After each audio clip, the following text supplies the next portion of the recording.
صحابہ کرام رضی اللہ عنہ اجمعین کتنے خوش نصیب تھے کہ جن کا استاد حضور صلی اللہ علیہ وسلم ہو، جن کا امام حضور صلی اللہ علیہ وسلم ہو، جن کے گھر میں حضور صلی اللہ علیہ وسلم آیا کرتے تھے. کھانا پینا، زندگی، خیر و بسر ہر چیز حضور صلی اللہ علیہ وسلم کے ساتھ میں ہوا کرتے تھے. کتنے خوش نصیب تھے.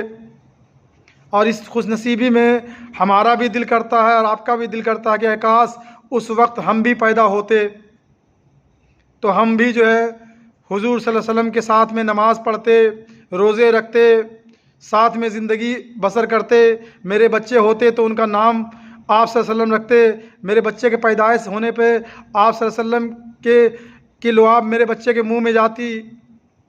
طرح طرح کی چیزیں حضور صلی اللہ علیہ وسلم سے ہمارے زندگی میں آتے.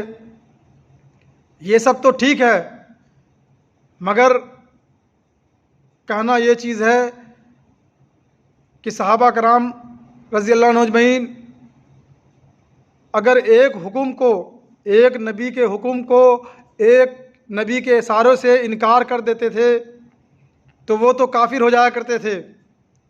اور ہم مسلمان صبح سے لے کے شام، بچپن سے لے کے بڑھاپا تک نہ جانے لاکھوں کروڑوں نبی کے فرمان کو توڑا، نبی کے حکموں کو چھوڑا، اور پھر بھی اپنے آپ کو خوش نصیب سمجھتے ہیں. اگر اس طرح کا کلمہ جس طرح کا ہم پڑھتے ہیں تو ابو جہل، ابو لہب اور مکے کے بڑے بڑے چودھری، بڑے بڑے کافر، وہ بھی کلمہ پڑھ لیتے اور سارا نبی کی حکم کو چھوڑ کر کے وہ بھی جنت کے حقدار ہو جاتے. بتانا مقصود یہ ہے کہ دین کے بارے میں سبھی کو پتہ ہے، مگر کیا ہے، ہم لوگ دنیاوی لالچ، دنیاوی ہرس کی وجہ سے اور ایک دوسرے کے لین دین، مال و متاع کی ڈر سے کہ نہ جانے سامنے والا ناراض ہو جائے. اگر کسی سے میرا گھر چلتا ہے تو کیا معلوم وہ میرا گھر چلانا چھوڑ دے گا. کسی کے پیسے آتے ہیں، ہدیہ آتے ہیں تو وہ ہمیں ہدیہ دینا چھوڑ دے گا. یہ سب کی ڈر کی وجہ سے آج کیا ہے، جو صحیح باتیں دین کی ہے اس کو چھپا دیے، اس کو سائڈ کر دیے. اس لیے آج امت پریشان ہے.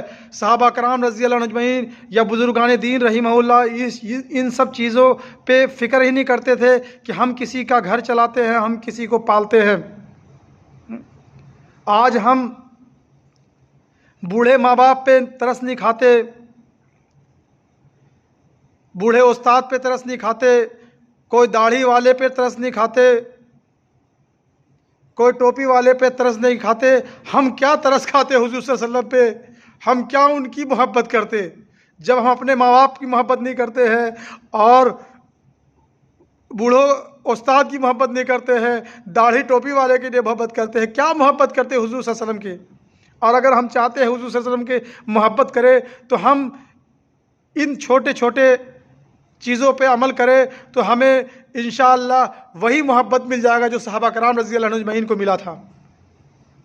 اللہ تعالیٰ ہم گناہگار کے زبان سے نکلی ہوئی بات کو امت کے لیے عمل میں لائے. آمین.